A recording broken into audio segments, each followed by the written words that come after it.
Donald Trump, book, The Art of Deal, chapter 2, where he gives his principles for making deals.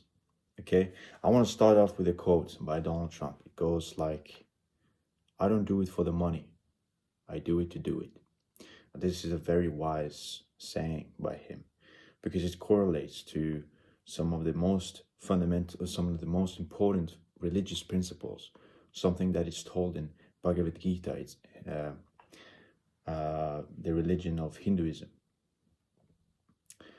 Okay, so if you are interested in that, you can ask me in the comments and I'll respond. He also says most people who try to get rich quick end up broke instead. Have you ever tried some get rich quick scheme? How did that go? Well, you can listen to Trump. Okay, so this is the first principle of Trump's deal making, okay? He thinks big. He says that most people think small. They're afraid of success. They're afraid of making decisions and of winning. And that gives people like him great advantages in business, okay? So if you're going to be thinking, you might as well be thinking big.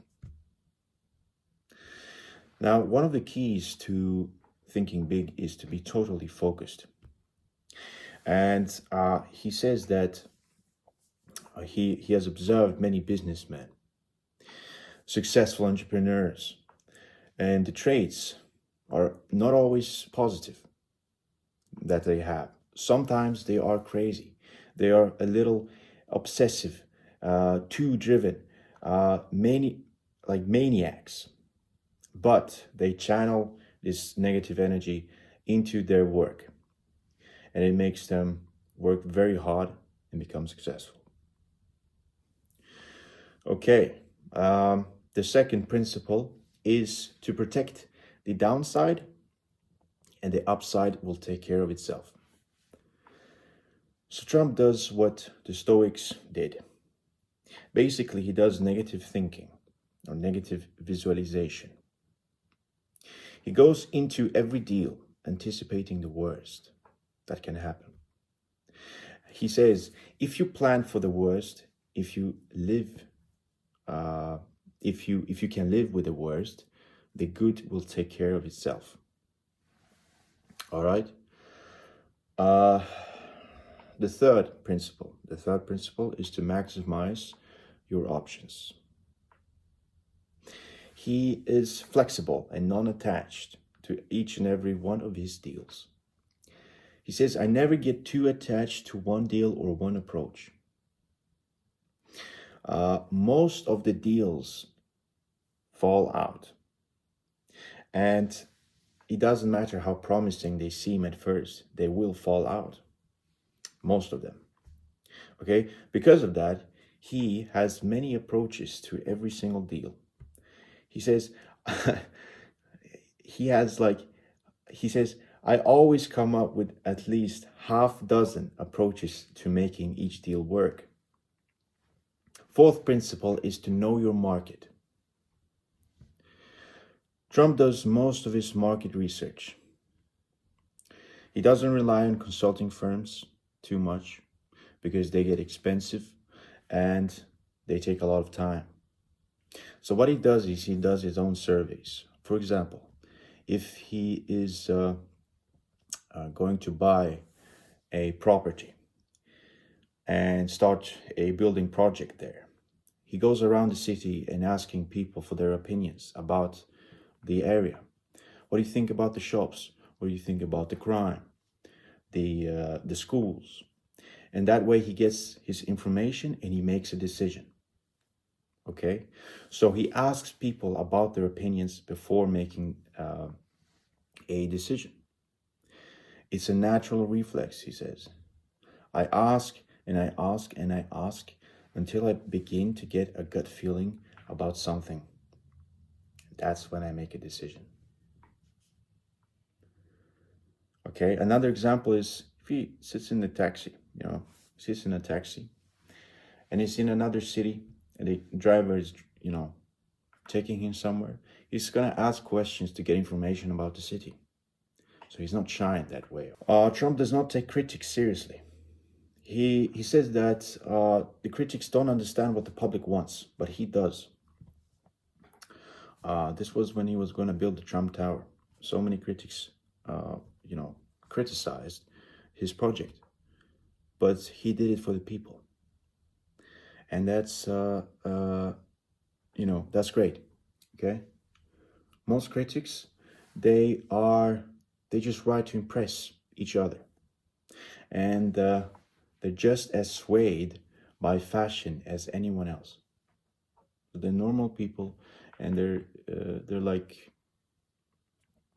not doing anything useful or constructive. All right. So the next principle is to use your leverage. Desperation in a deal is smelled like a shark by is smelled like blood by a shark. So this is the worst thing you can do in a deal, is to be desperate.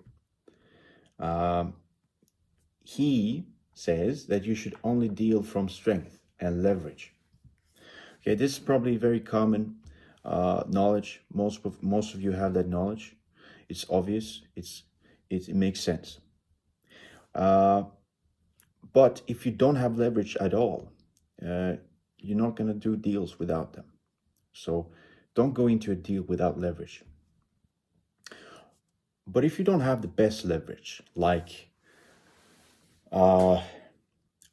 if the other party, the other person can't live, can exist without your thing, your product, if you don't have that, then what you can do is be imaginative. You can persuade and you can sell your product. In other words, Trump says, you have to convince the other guy it's in his interest to make the deal. Okay? Next principle, get the word out. Trump tries to switch negativity to positivity. This is particularly when he talks with reporters. So when a reporter asks a tough question, who is being a negative, and he says, I try to frame a positive answer, even if that means shifting the ground. For example, reporters asks him about the negative effects about him constructing world's tallest building, aka Trump Tower. He just says, okay, but New York deserves it. New York just deserves it. Okay. Another example, he says, the reporter asks, why do you only build for the rich? Well, because, Trump explains, because that's not true. The rich are not the only ones who benefit from my buildings. I give people work. I am sparking a New York renaissance, and I'm increasing the tax base of New York. Okay. Now, how does Trump promote things? He does it with bravado. People want to believe that something is the biggest and the greatest and the most spectacular. And what he does is he uses hyperbole or exaggerating innocently. A very effective form of promotion. Hyperbole is when you say, well, this product is the greatest one. This thing is the biggest, the most spectacular, etc., etc. Okay? The next principle is that Trump fights back. I like this one. This is one of my favorites. He says that my general attitude all my life has been to fight back very hard. Well, not to all kinds of people, but to a specific group of people. This group of people are the ones who treat him badly. or unfairly, or try to take advantage of him. Okay?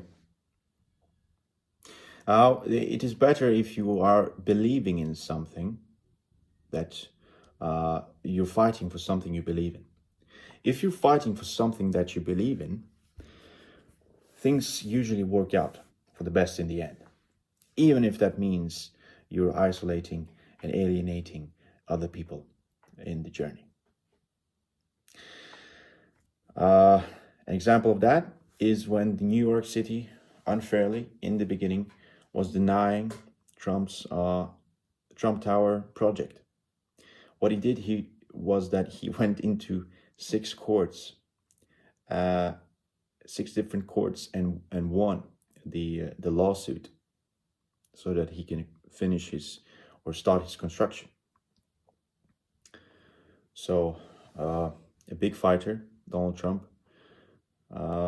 Okay, then, well, I think it's important for a businessman, you know, or just for anyone who feels like he's being pushed around too much.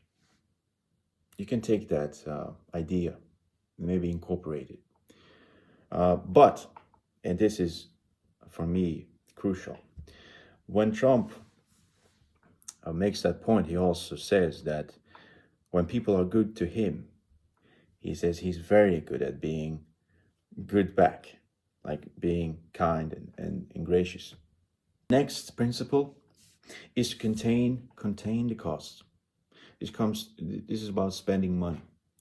You want to spend exactly as much as you should, not more. So, and not less too. As much as you should. Donald Trump says that he takes care of every penny, because eventually this can become $1, and it will become $1. He learned from his father to be, careful, not throwing money around too much. So you should not spend more than you should. Important principle.